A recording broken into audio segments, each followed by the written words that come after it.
N'aie pas peur de moi, reste assise à côté de moi. D'accord tonton. N'hésite pas à allumer la télévision, ça ne me dérange pas. C'est compris tonton.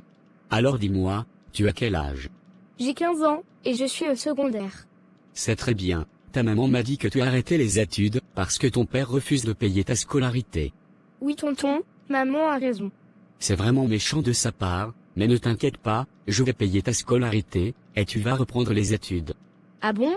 Tu vas vraiment faire ça pour moi tonton? Bien sûr, pourquoi pas? Merci beaucoup tonton. Ce n'est rien, si tu es sage et tu fais tout ce que je te demande, je ferai beaucoup de choses pour toi. Je pourrais même t'envoyer à l'étranger pour étudier. C'est compris tonton, je ferai tout ce que tu me diras. Tu m'as dit que tu as 15 ans. Oui, j'ai 15 ans tonton. Alors, ça signifie que tu es maintenant assez mûr pour comprendre certaines choses. Quelle chose tonton? Qu'est-ce que tu veux dire? Je ne comprends pas. Tu sais Martine, dans la vie il faut être reconnaissant. J'ai décidé de payer ta scolarité, tu vas reprendre les études, ce que ton propre père n'a pas pu faire pour toi. Pour cela tu dois être reconnaissante. Je suis reconnaissante, et je serai toujours reconnaissante tonton. Je vais toujours prier pour toi. Tu as 15 ans, et tu ne comprends toujours pas ce que je veux dire.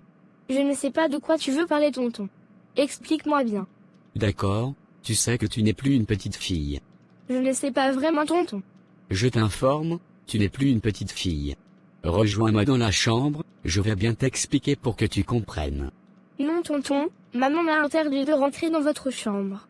Ici c'est ma maison, ce n'est pas ta maman qui commande, quand je te dis de me suivre dans la chambre, tu dois le faire. Pour aller faire quoi dans la chambre? Je préfère que tu m'expliques ici au salon tonton. Approche-toi de moi.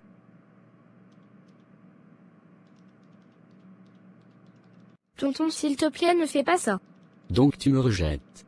Tonton s'il te plaît, je ne suis qu'une petite fille, ne fais pas cela. Tu veux rester dans cette maison, ou tu veux partir? Je veux rester tonton, mais je ne veux pas faire ce que tu me demandes. Tu es comme un père pour moi, puisque tu es le mari de ma mère. C'est la dernière fois que je te le dis, je ne veux pas te brutaliser, suis-moi dans la chambre. Je ne veux pas tonton. Si tu insistes, je vais dire à maman. Donc tu me menaces, d'ailleurs qu'est-ce que ta mère peut bien me faire? Si vous m'énervez, vous deux je vous mets dehors. Je répète pour la dernière fois, suis-moi dans la chambre.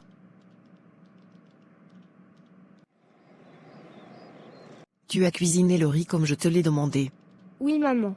Qu'est-ce que tu as? Depuis je suis rentrée je te trouve bizarre. Où est tonton? Tonton a abusé de moi maman. Abusé de toi, c'est-à-dire? Il m'a violée, j'ai mal partout maman. Qu'est-ce que tu racontes? Tu me dis que mon mari t'a violée. Est-ce que ça va vraiment chez toi? Comment tu peux accuser mon mari de la sorte? C'est la vérité maman, il m'a dit si je refuse, il va me chasser de la maison, je n'ai pas accepté et il m'a brutalisé pour le faire. J'ai très mal maman, tout mon corps me brûle. Tu es une petite menteuse, je ne te crois pas du tout. Gabriel ne peut jamais faire ce genre de choses. Je vais te mentir pourquoi maman? Pourquoi je vais mentir sur lui? Maman nous devons aller à l'hôpital. Arrête-moi ton cinéma tout de suite. D'ailleurs, je ne veux pas entendre cela quelque part, est-ce que tu m'as compris? Mon mari ne peut jamais faire une chose pareille, si tu es venu pour gâter mon mariage, tu as menti. Ton père avait raison de te chasser de la maison, ça ne marchera pas avec moi. Maman, je ne mens pas, c'est la vérité. Il m'a même dit que tu ne vas pas me croire si je te le dis. Tais-toi dans mes oreilles, va me laver les assiettes. J'aimerais te demander une chose. Vas-y je t'écoute. S'il te plaît ne te fâche pas, c'est juste pour savoir. Dis-moi qu'est-ce qui s'est passé entre ma fille et toi? Il ne s'est rien passé, elle t'a dit quoi? Elle m'a dit que tu l'as forcée à coucher avec toi, et qu'elle a mal partout. Tu vois de quoi ta fille m'accuse, elle m'accuse de viol. Chérie calme-toi, ça ne sert à rien de s'énerver, je sais qu'elle ment. Attends, comment on peut inventer de telles choses? Elle était au salon, je lui ai demandé d'allumer la télévision. Après, je lui ai dit que je vais chercher une école ici, pour pouvoir l'inscrire, puisque ce n'est pas normal qu'elle soit à la maison, et après je suis sorti. À quel moment, j'ai essayé de coucher avec elle? Franchement, je ne pensais pas qu'elle pouvait inventer une telle chose contre ma personne, son père avait raison de la chasser de chez lui. Je pense que je vais faire pareil, elle ne va pas rester chez moi. Je pensais pouvoir bien faire, mais je ne veux pas avoir de problème. S'il te plaît mon amour, c'est vrai qu'elle a commis une erreur, mais s'il te plaît elle a nulle part où aller. Je vais la corriger, elle ne va plus le répéter. Non, j'évite les problèmes actuellement, En voulant faire du bien, il ne faudrait pas que cela me crée des problèmes. Je l'ai acceptée chez moi, parce que c'est ta fille, et qu'elle avait nulle part où aller. Mais je ne veux pas me créer des problèmes, parce que ce dont elle m'accuse est très grave. Donc il faut lui demander de partir de chez moi, pendant qu'on y est. S'il te plaît mon amour, je veux lui parler mais s'il te plaît ne lui demande pas de partir. J'ai déjà parlé, soit elle part de chez moi, ou vous deux vous partez ensemble. Elle ne doit plus rester dans ma maison, alors tu dois faire un choix. Elle a nulle part où aller, je sais ce qu'elle a fait n'est pas du tout bien. Mais s'il te plaît donne-lui une dernière chance. Il n'y a pas de dernière chance, elle doit partir immédiatement, ne m'énerve pas. D'ailleurs, je t'ai dit au départ, que je ne veux pas de tes enfants, c'était pour éviter tout cela. Si jusqu'à demain matin, elle est encore dans ma maison, c'est vous deux je vais mettre dehors. D'accord c'est compris, elle va partir, je suis désolé pour tout mon amour. Comme tu as décidé de créer des problèmes à mon mari, en inventant ce genre de mensonge, tu vas prendre tes bagages pour partir.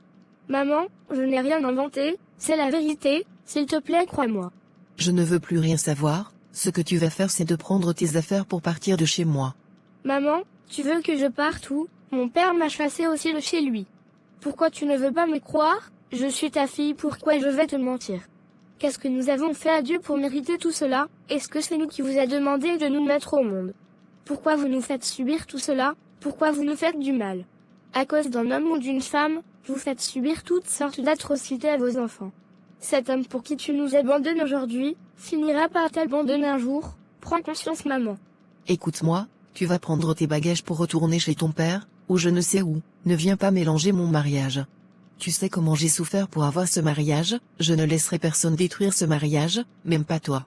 Alors, pour le bien de tous, il est préférable que tu partes de chez moi. Maman, tu ne mérites pas d'être mère, parce qu'une mère ne se comporte pas comme tu le fais.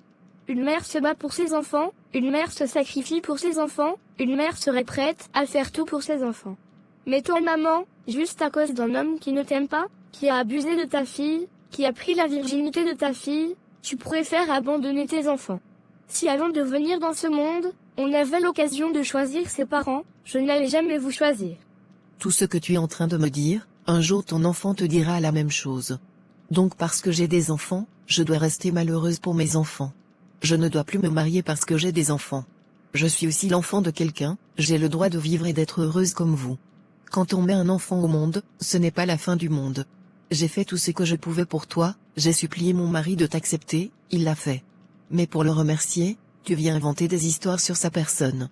Ce que tu racontes, ça peut lui créer des problèmes, est-ce que tu sais cela?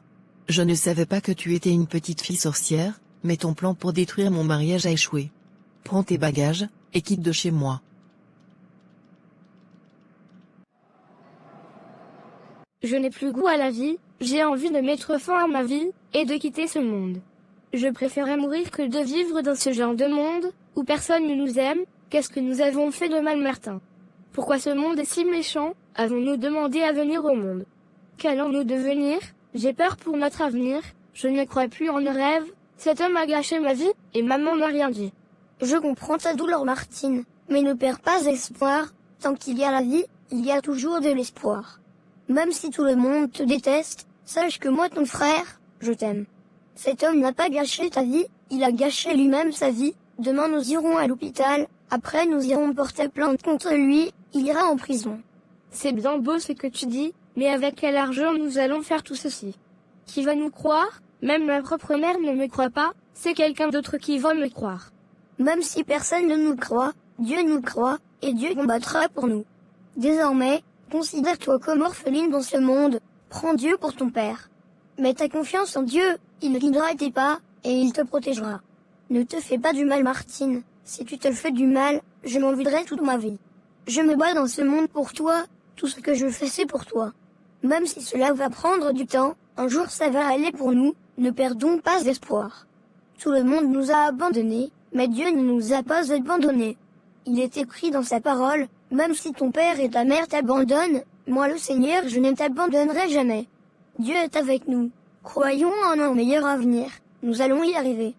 Tu es beaucoup optimiste Martin, moi je ne crois plus en ce monde. Tu dis que Dieu est avec nous, pourquoi Dieu est silencieux face à tout ce que nous traversons?